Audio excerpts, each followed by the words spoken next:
reportar decisões tomadas já depois da concepção iniciada, portanto, decisões respeitantes ao estado de gravidez e à sua eventual interrupção, ou a interferências no estado de gravidez. Lembram-se no outro dia a exposição da doutora Vera Lúcia Raposo, da maternidade de substituição, ou do contrato de gestação. Uma pessoa pode contratar uma gestante, está tudo a correr bem, mas a gestante, em plena gestação, começa a ter atitudes imprudentes. Começa a entregar-se ao vício do álcool, do tabaco, coisa assim, e com isso causa lesões graves no feto. Pois muito bem, agora trata-se de saber se sim ou não é possível demandar essa gestante por ações lesivas provocadas durante a própria gestação, que levam a um cumprimento defeituoso do contrato de gestação. Enfim, claro que na lei portuguesa todo ele é nulo, mas não sei por quanto mais tempo. Ou enfim, até pode ser um contrato de gestação no exterior, que depois tenha que repercutir os seus efeitos na ordem portuguesa, porque, por reconhecimento de uma sentença estrangeira que atribui a paternidade ou aos pais ou à gestante, ou coisa assim, depois o estado civil da criança acaba por ser, ou a paternidade da criança acaba por ser reconhecida aqui em Portugal. Mas isto também pode abranger decisões prévias.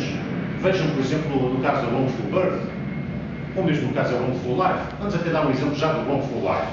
O médico, olhando para o estado de saúde da grávida, o médico, olhando para o estado da saúde da potencial progenitora, diz-lhe: não engravide nos próximos meses, nos próximos 6 meses. Está com sarampo, ou está com uma doença qualquer dessas que tem um potencial teratológico. Portanto, criar deficiências graves nos fetos. Não engravide nos próximos 6 meses. E apesar da advertência, ela engravida. Portanto, diríamos que aqui o dano começa logo antes mesmo da gestação, isto é, a causa que conduzirá ao dano é mesmo anterior à gestação. Portanto, podemos ter aqui circunstâncias para todos os gostos. Vamos agora já demarcar pela negativa este conceito, muitos conceitos que até soam parecidos. Wrongful conception. O que é wrongful conception? É uma ação que, aliás, é conhecida no Brasil, uma ação mediante a qual uma pessoa demanda, por exemplo, um fabricante de preservativos que lançou no mercado preservativos que não estavam bons. Ou que lançou pílulas anticoncepcionais que não sabiam. E, portanto, dá-se início a uma gravidez. E o que é que há aqui de novo? O que é que há aqui de diferente? Aqui é o simples facto da gravidez. A criança até pode ser inteiramente saudável. Então pergunta-se, mas se a criança é inteiramente saudável, onde é que está o dano? Há um dano ao planejamento familiar. Porque se o planejamento familiar é um direito que assiste às pessoas, e até podemos dizer que em muitas constituições até está configurado como um direito fundamental, o direito ao planejamento familiar, então as pessoas têm o direito de decidir como e quando querem formar a sua família, querem ter a sua prole.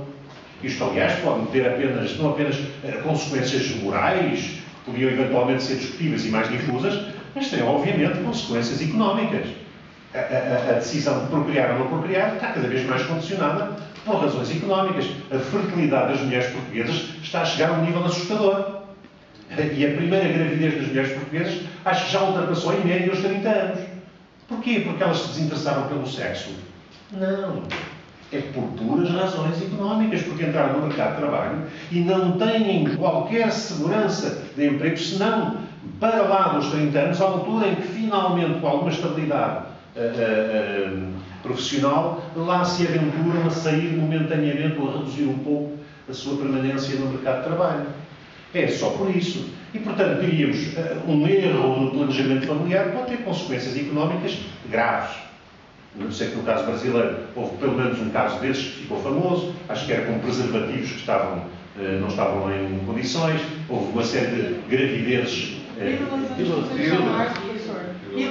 Ou pílulas, é exatamente isso, pronto. Portanto, houve uma série de gravidezes indesejadas.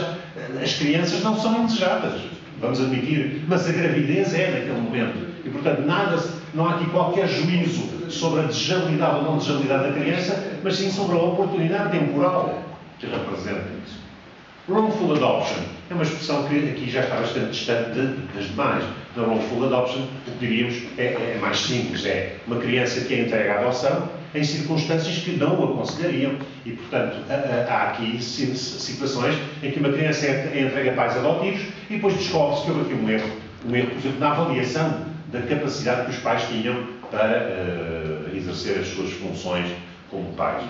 E então, nesse caso, pode haver danos na educação da criança, até pode haver danos de outra ordem, embora estes não entrem na wrongful adoption, mas possam já até ser do foro criminal.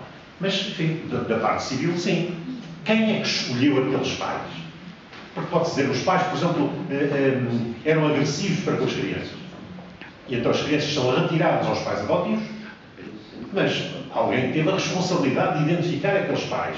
E suponham, por exemplo, que já havia notícia de que aqueles pais eram desaconselháveis como pais adotivos. Quem é que falhou aqui? Então, aí pode-se assacar uma responsabilidade em termos de wrongful adoption.